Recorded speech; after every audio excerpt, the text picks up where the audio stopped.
What's in a memory? Does it really exist in our mind as it happened in the now? I would like for us to step inside our minds and explore the possibilities of journeys, known or unknown. Take your mind on a journey to New York City. Now, we've arrived at a place that I have fond memories of. This is Central Park. So many things to discover in Central Park. I mean, there's this beautiful fountain that happens to be dry right now because it is winter and they don't want the water to freeze as it's spurting out of the gargoyle that guards the magical fountain, or whatever that thing is up there with the wings. So, one of my favorite things about Central Park is no matter what time of year, there are always people to watch. So, one of my favorite pastimes, I never have a problem with finding enough material. I mean, it's Central Park. It's New York City. It is a weekday. I guess lots of people are on vacation because they are always in Central Park.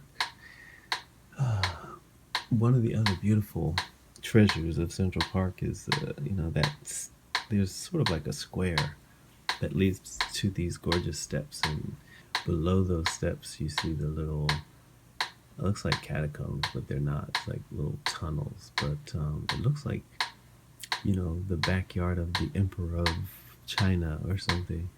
And walking or being in an area like this, you are compelled to,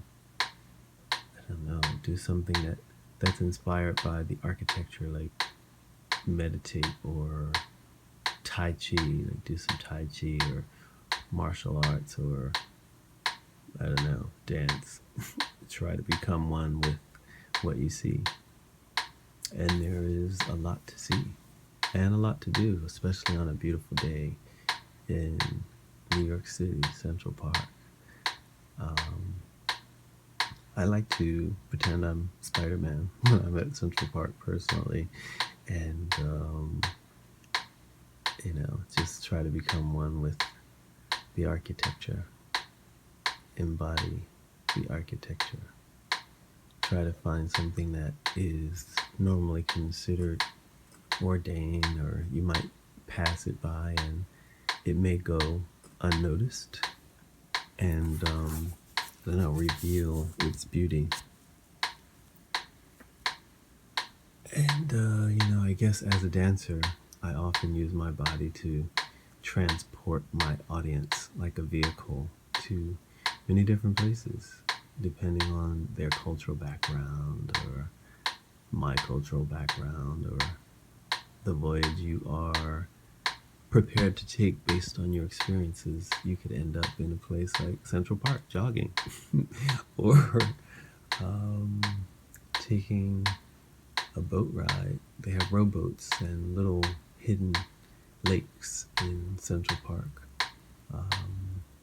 They also have a zoo, which is, I guess, somewhat appropriate to have a zoo in the middle of a concrete jungle like New York City. But coming through the park, there are lots of beautiful bridges, and this one bridge in particular, I don't even know the name of it, but I like to just go and bounce from side to side to side as if I'm a drunk man, and just to see the reaction on the people. I love people watching, and I love the fact that in New York City, you could probably be lying on the ground dying and people will just keep walking as if nothing's happening. I mean, check out the people. They just, it's like, okay, there's a crazy man on a bridge, or who knows what goes on in their minds, but in general, they don't let on if they are paying attention to you. It's like, typical day, New York City, the crazies, and you kind of expect it, but every now and then you do freak some tourists out and you're rolling along the banister and they're like, "Ooh, what's going on here?" And then you just have a new type of audience, one who might think you're absolutely crazy. But yeah, in Central Park you have tons of hidden gems. You have like plants or flowers or whatever that thing was. But another favorite place of mine in New York City to visit, it's grand, it's sort of centralized, and it's a train station. Yes, Grand Central Station.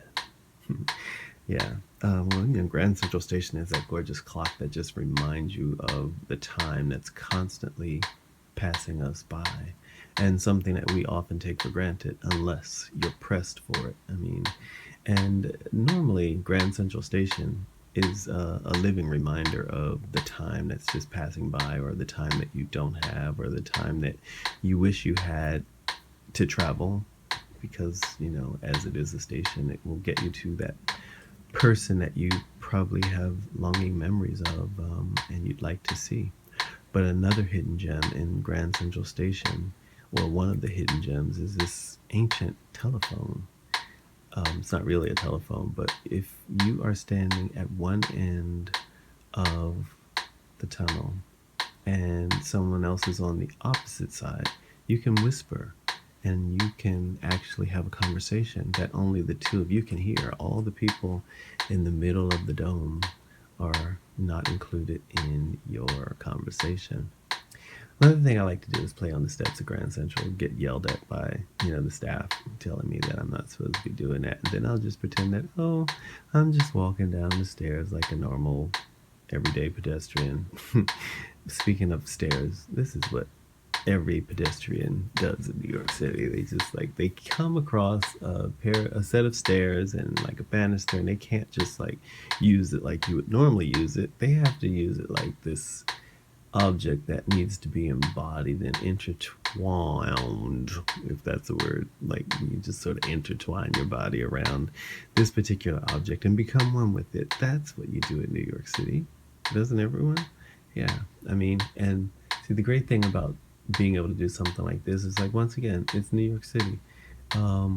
No one even pays attention. They just put balloons in your face. But, walking down the street, you can run into that man who freed the slaves, Abe Lincoln, just on the street. And you just kind of want to let him know how things are going. And then you go on about your merry little way. But the unexpected thing that you can possibly encounter around this time of year is the balloons being prepared for the Macy's Day Parade. Yay! And it's full of gargoyles and spiders or monsters or whatever that thing is. The unexpected photobomb of the woman over there to my left. But New York City, center of the universe. Times are shitty, and I'm pretty sure they can't get worse, because time keeps on ticking, ticking, ticking into the future, while physically we can only exist in the present. For today is yesterday's tomorrow. Yesterday and tomorrow can only exist in our minds. Physically, we can only exist in the now. And speaking of time, Times Square. One of my other favorite places to visit in Times Square are those lovely red steps at TKTS. For those of you who don't know what TKTS stands for, unfortunately I can't help you because I don't either, but I would assume it has something to do with tickets, because if you go to TKTS, you can get half-price tickets for a Broadway show of that day.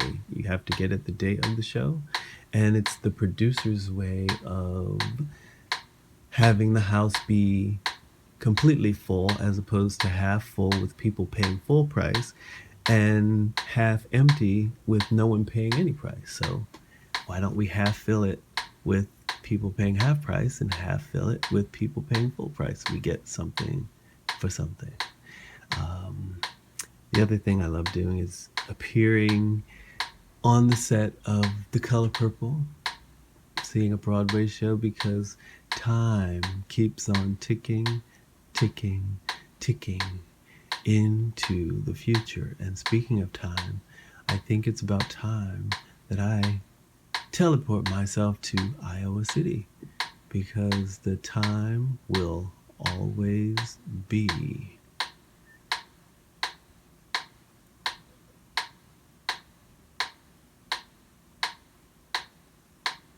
now.